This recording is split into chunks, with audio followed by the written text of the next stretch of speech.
നമ്മളിപ്പോൾ കിട്ടുന്ന ഒരു പ്രധാന വാർത്തയിലേക്ക് പോവുകയാണ്. തിരുവഞ്ചൂർ രാധാകൃഷ്ണൻ സ്പീക്കർ ആകും എന്ന കാര്യം ഉറപ്പായിരിക്കുന്നു.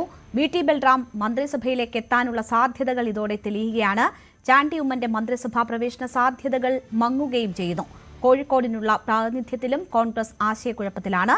ധനം, തുറമുഖം, പൊതുഭരണം, PRD അടക്കമുള്ള വകുപ്പുകൾ മുഖ്യമന്ത്രിയുടെ കൈവശം തന്നെയാകും എന്നത് സംബന്ധിച്ചുള്ള വിവരങ്ങൾ കൂടിയാണ്. അപ്പോൾ ധനവകുപ്പ്, തുറമുഖം, പൊതുഭരണം, PRD എന്നീ വകുപ്പുകളായിരിക്കും VD സതീശൻ കൈവശം വെക്കുക എന്നതാണ് ഇപ്പോൾ വ്യക്തമാകുന്നത്. VV അരുൺ വാർത്തയുടെ വിശദാംശങ്ങളുമായി ചേരുന്നു. അരുൺ, സ്പീക്കർ പദവി ഒരു ചെറിയ പദവിയല്ല എന്നത് തിരുവഞ്ചൂർ രാധാകൃഷ്ണൻ തന്നെ ഇന്ന് പറഞ്ഞിരുന്നു.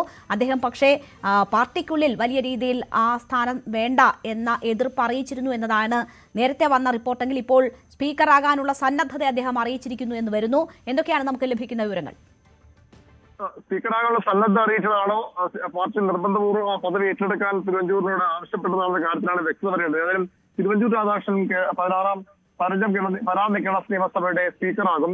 കോൺഗ്രസ് നേതൃത്വ തീരുമാനം അപ്രകാരമാണ്. നേരത്തെ തിരുവഞ്ചൂരിന് മന്ത്രിസ്ഥാനം തന്നെ വേണമെന്ന കടുത്ത അദ്ദേഹം സ്വീകരിച്ചു. പക്ഷേ അതിലേക്ക് കോൺഗ്രസ് അദ്ദേഹത്തിന് മന്ത്രിസ്ഥാനം നൽകുന്നില്ല. പകരം സ്പീക്കർ സ്ഥാനത്തേക്ക് എത്താനാണ് തിരുവഞ്ചൂരിന്റെ പാർട്ടി നിർദ്ദേശം.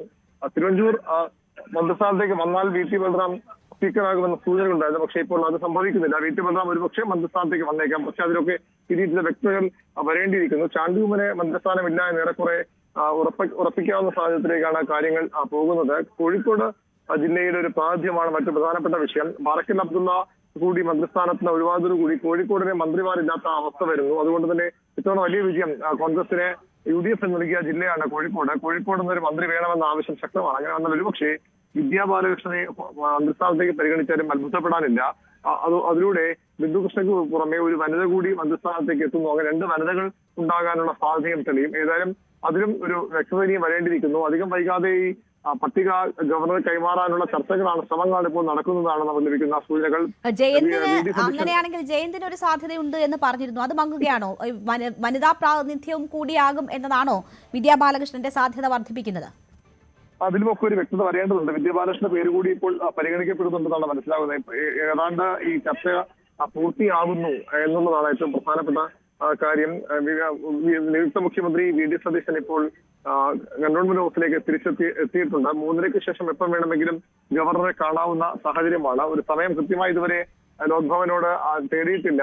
ഉച്ചയ്ക്ക് ശേഷം കാണാം. 2 മണിയെന്ന് ആദ്യം പറഞ്ഞിരുന്നു. പക്ഷെ അത് പിന്നീട് ഈ ചർച്ചകൾ വൈകിയതോടുകൂടി തീരുമാനം സമയം മാറിപ്പോവുകയായിരുന്നു. ഏതായാലും 3:30-ക്ക് ശേഷം കാണാനുള്ള സാധ്യത തെളിയുന്നു എന്ന് വേണം ഇപ്പോൾ മനസ്സിലാക്കാൻ. അനൂപ് ജേക്കബ് അല്പസമയം മുമ്പ് VD സതീശനെ കാണാൻ ഇവിടെ എത്തിയിരുന്നു.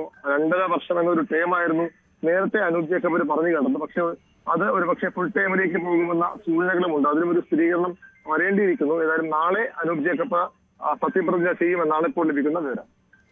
ഈ ബൽറാമിന് വേണ്ടി VD സതീശൻ ഉറച്ചു നിൽക്കുന്നു എന്ന സൂചനകൾ ഉണ്ടായിരുന്നു. അതാണോ ഇപ്പോൾ തിരുവഞ്ചൂരിന് മന്ത്രിസ്ഥാനം പറഞ്ഞോ അരുൺ? ശരി, VV അരുണാണ് വിവരം. കൂടുതൽ വാർത്തകൾക്ക് News 18 Keralam YouTube channel subscribe ചെയ്യുക.